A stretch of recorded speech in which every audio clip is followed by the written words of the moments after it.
Bismillah ar-Rahman ar-Rahim. Bienvenue à une nouvelle vidéo de questions-réponses. Dans cette vidéo aussi, je vais répondre à quelques-unes des questions que vous m'avez envoyées dans les commentaires de la vidéo de la semaine dernière. Je vais vous donner la liste des questions que je vais répondre, dont je vais parler dans cette vidéo. Et si vous voyez en bas de la page de la vidéo sur YouTube, il est écrit liste des questions. Si vous cliquez dessus, vous pouvez voir les chapitres des questions que je vais répondre dans cette vidéo. Ça vous facilite de trouver la réponse des questions que vous cherchez dans cette vidéo. D'accord? C'est sur YouTube, cette possibilité. Mais bon, avant de commencer, si ce genre de contenu vous intéresse, n'oubliez pas de cliquer sur j'aime, de partager la vidéo avec votre entourage. Écrivez votre avis dans les commentaires. Si vous aussi vous avez des questions, vous pouvez écrire dans les commentaires. Si vous n'êtes pas encore abonné à ma chaîne, abonnez-vous et cliquez sur la cloche pour être informé dès que je publie une nouvelle vidéo. Bon, les questions que vous m'avez envoyées la semaine dernière ne sont pas des questions qui ont besoin de beaucoup d'explications, donc les réponses seront très courtes. Je pense que cette vidéo sera plus courte par rapport aux dernières vidéos de questions-réponses. Vous m'avez demandé sur la liquide pré-spermatique, le madhi, ce qui est appelé dans la langue arabe ou dans le fiqh islamique, le madhi, est-ce que c'est pur ou impur? Est-ce que ça invalide les ablutions ou non? Je vais en parler. Vous m'avez demandé sur le fait de prier avec les yeux fermés pour pouvoir se concentrer. Est-ce que c'est correct ou non?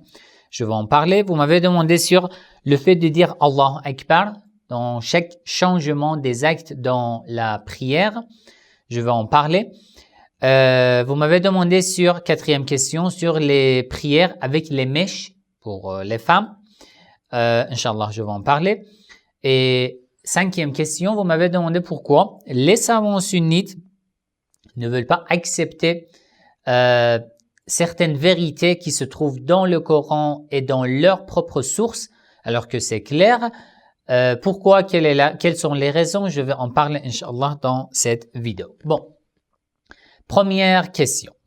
C'est ça la question. Salam alaykum Sayyid, alaykum salam. Selon l'école des Ahl al-Bayt alayhim salam, est-ce que le liquide pré-spermatique, madhi, est considéré comme pur? Faut-il refaire ses ablutions pour ce liquide écoulé? D'après ce que j'ai compris dans les écoles sunnites, oui, mais qu'en est-il de l'école des Ahl al-Bayt alayhim salam? Liquide pré-spermatique qui sort avant la sortie du sperme, peut-être c'est par exemple après avoir juste une relation une relation intime, avant de faire l'amour par exemple ou avant de la sortie du sperme, c'est un liquide qui sort. En arabe, on l'appelle al-madhi. Ce liquide n'est pas impur. Donc ce liquide est pur et ce liquide ne rend pas tes ablutions invalides. Donc, si tu as fait tes ablutions et que ce liquide sort de toi, tu peux quand même prier avec les ablutions que tu as fait avant et il n'y a pas de problème. Voilà. Dans le sunnisme, c'est différent. Oui, c'est différent. Mais dans le chiisme, ce qui est impur et ce qui rend tes ablutions invalides, c'est le sperme.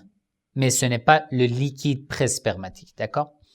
Bon, deuxième question. Vous m'avez demandé, pourriez-vous y aborder la licéité ou non des trois pratiques suivantes? Prier avec les yeux fermés. Prier dans l'obscurité, prier les yeux fermés dans l'obscurité. Alors, beaucoup de gens, lorsqu'ils veulent prier, accomplir une prière, pour pouvoir se concentrer mieux et plus, ils ferment les yeux au cours de la prière. Et peut-être c'est efficace. Pour pas mal de gens, c'est efficace pour avoir une bonne concentration. Ou ils préfèrent de prier dans l'obscurité, là où il n'y a pas de lumière. Les deux sont autorisés, il n'y a pas de problème. Et les prières avec aussi sont valides. Et il n'y a aucun problème. Sauf certains savants considèrent une prière avec les yeux fermés comme déconseillée. Ils disent que le fait de fermer les yeux c'est considéré comme un acte impoli devant Allah. Lorsque tu veux parler avec quelqu'un et que tu fermes tes yeux, ce n'est pas poli et ce n'est pas respectueux. Imagine, tu veux parler, c'est incomparable avec Allah, mais bon, c'est juste un exemple. Imagine, tu veux parler avec le chef d'un bureau, un président, d'accord, un noble. Lorsque tu es en train de parler et que tu fermes tes yeux, est-ce que on ne te dit pas que non, ce n'est pas poli? Ouvre tes yeux lorsque tu veux parler avec quelqu'un. C'est pour ça qu'ils disent qu'il est déconseillé. Dans la prière, tu es en train de parler avec ton Seigneur, donc il est déconseillé de fermer les yeux. Mais d'après d'autres savants, ils disent que si tu vois que pour avoir une bonne concentration, tu n'as pas d'autre choix, c'est seulement en fermant les yeux que tu peux te concentrer, il n'y a pas de problème. Et dans l'obscurité aussi, il n'y a aucun souci, il n'y a aucun problème de faire la prière. Si ça vous aide de vous concentrer encore mieux, il n'y a pas de problème. Mais les yeux fermés, comme je vous ai dit, il y a deux opinions. Certains pensent que non, il est déconseillé parce que ce n'est pas poli. Mais d'autres disent que si tu n'as pas d'autre choix pour te concentrer, il n'y a pas de problème de fermer les yeux dans la prière. Troisième question. Vous m'avez demandé, est-ce que c'est une obligation ou recommandé de dire Allahu Akbar à chaque changement de position dans la prière? Comme je vous ai dit, ces questions sont très courtes, mais bon, il n'y a pas de problème. À chaque changement dans la prière, par exemple, au début, tu dis Allahu Akbar, tu commences la prière. Après avoir récité la sourate Al-Fatiha et une autre sourate, tu veux t'incliner. Il est conseillé de dire Allahu Akbar. Tu dis Allahu Akbar, tu t'inclines. Lorsque tu veux te lever de l'inclinaison, tu te lèves, tu es debout, tu veux te prosterner. Tu dis Allahu Akbar, tu te prosternes. Lorsque tu te lèves de la première prosternation, tu dis Allahu Akbar. Et avant d'aller dans la deuxième prosternation, encore, il est conseillé de dire Allahu Akbar.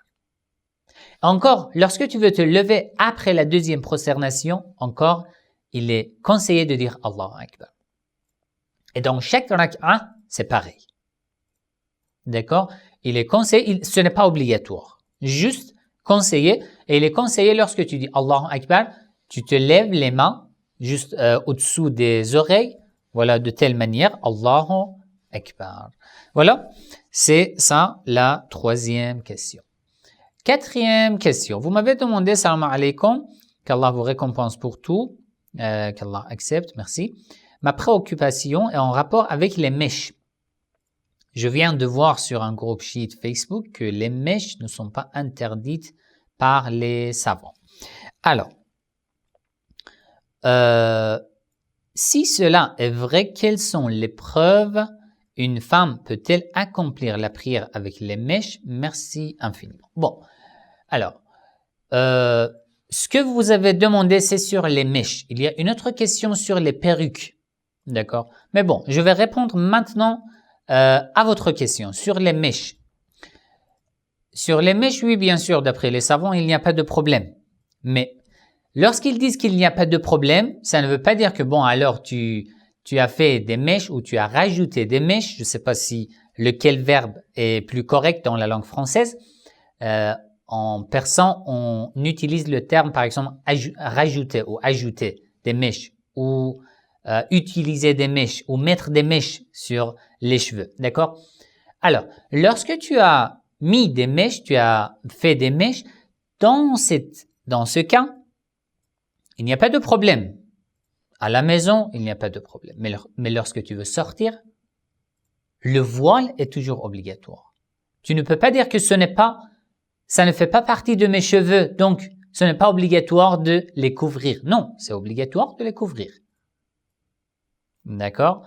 C'est toujours considéré comme, dans le faire, on dit un embellissement du corps de la femme, de sa tête.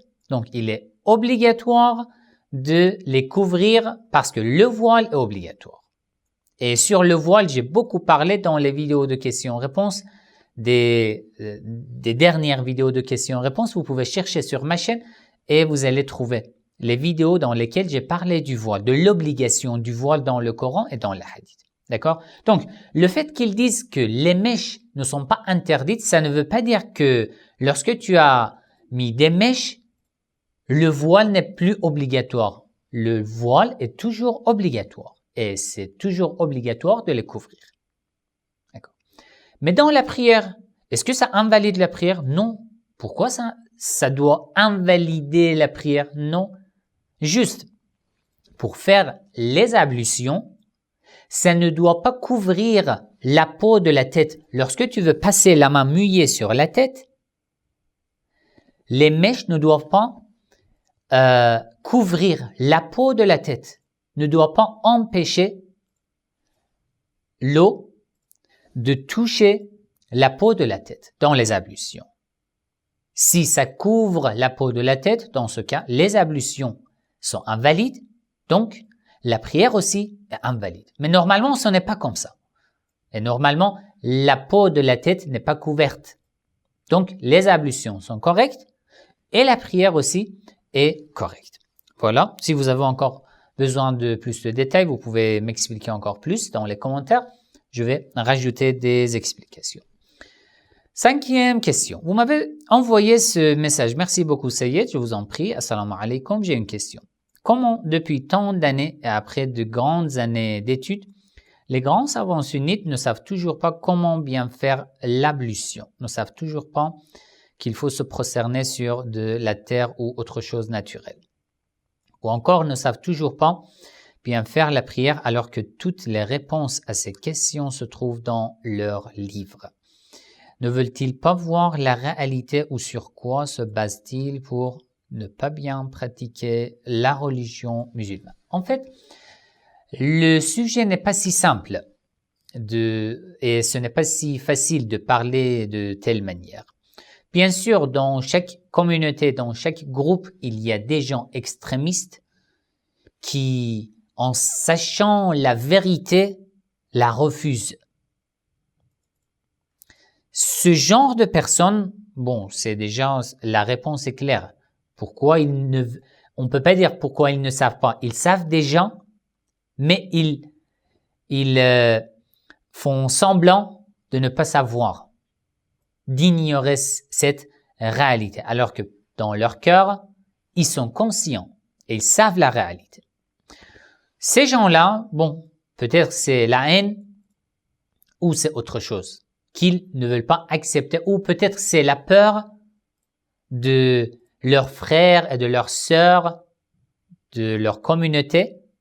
Ils ont peur que s'ils déclarent la vérité, ça pose problème et qu'ils entrent dans le danger. Et voilà beaucoup de problèmes de telle manière. Mais je pense que ces gens-là sont juste une minorité, une petite minorité, qui savent la réalité, mais ils ne veulent pas avouer.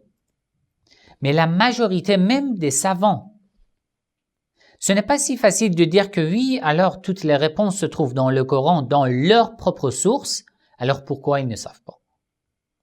Nous, on regarde le Coran avec notre vision. Un savant sunnite regarde le Coran et les sources avec sa propre vision, peut-être même nos arrière-pensées, peut-être même notre éducation, peut-être même notre culture, nos parents, notre entourage. Tout cela ont beaucoup d'influence sur notre argumentation. Un savant sunnite, depuis son enfance, a été éduqué et grandi dans une famille sunnite. Il a étudié dans des écoles sunnites. Alors, il voit le Coran, les hadiths avec des lunettes qui n'a que des visions sunnites. Et parmi nous aussi, c'est pareil. Toi, en tant que chiite, si tu étais depuis ta naissance chiite, tu n'arrives plus à lire le Coran et les hadiths comme un sunnite. C'est impossible. Et c'est ça le problème des argumentations intellectuelles, malheureusement.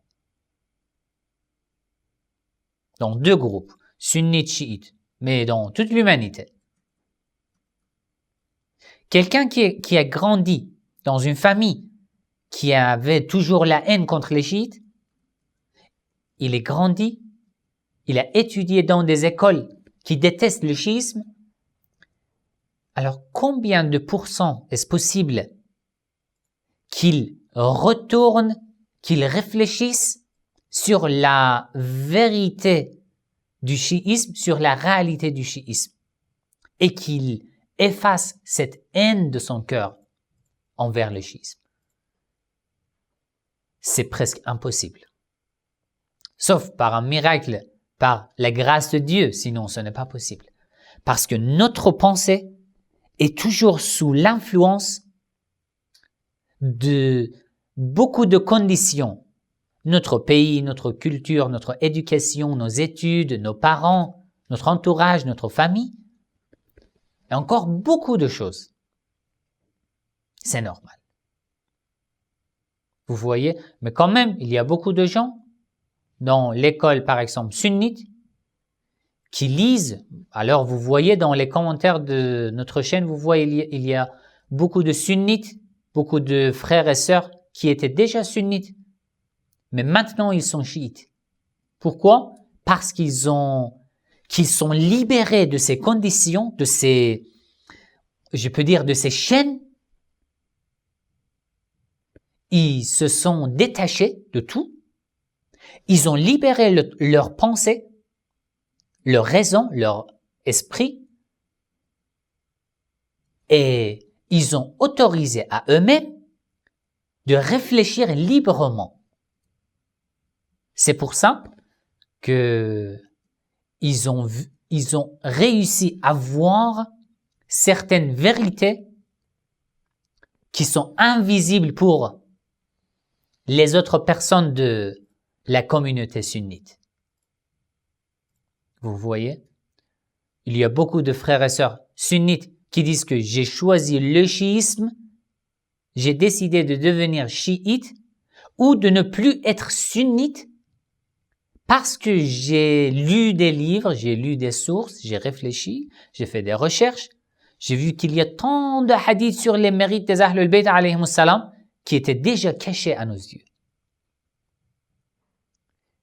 Et j'ai appris qu'il y a un problème. Là, il y a un problème. Qu'on nous a caché beaucoup de vérités. C'est pour ça que j'ai continué mes recherches. Et j'ai appris beaucoup de choses. Voilà. Les chaînes. Nous sommes enchaînés par ces conditions, par toutes ces chaînes qui nous entourent, qui nous enchaînent. Si j'arrive à me détacher de tout, même si je suis chiite, dans ce cas, je pourrais réfléchir et faire des recherches librement, et même si je suis chiite, je vais détruire tout ce que je croyais avant et je recommence à reconstruire mes convictions. Et c'est ça qui est important. Même si tu es chiite et que tu ne fais pas ça, Allah t'interrogera au jour dernier. Pourquoi? Pourquoi tu n'as pas douté sur tes convictions? Pourquoi tu n'as pas fait des recherches? Pourquoi tu as suivi aveuglément tes parents, ta famille ou ta culture, ton pays? Pourquoi tu n'as pas détruit tes convictions et que tu ne les as pas reconstruites? Pourquoi? Alors, c'est le problème de l'humanité. Non pas seulement les savants sunnites, mais parmi nous les chiites. Et dans toute l'humanité, c'est pareil. D'accord? Voilà, c'était juste un résumé de ce sujet. Si c'est intéressant pour vous, vous pouvez m'écrire dans les commentaires. Je vais encore en parler, Inch'Allah, dans d'autres vidéos. Bon, c'est fini. Si vous êtes au courant, j'ai créé une page sur la plateforme SoundCloud pour partager les audios, les fichiers audio de mes vidéos. Donc, si vous voulez écouter mes vidéos avec les téléphones verrouillés, fermés, vous pouvez ouvrir ma page sur la plateforme SoundCloud et vous abonner à ma page dans cette plateforme. Vous pouvez même télécharger leur application pour l'avoir dans votre téléphone portable. C'est très facile. Le lien se trouve dans les descriptions de cette vidéo sur YouTube. N'oubliez pas dans vos du'as. Assalamu alaikum wa rahmatullahi wa barakatuh.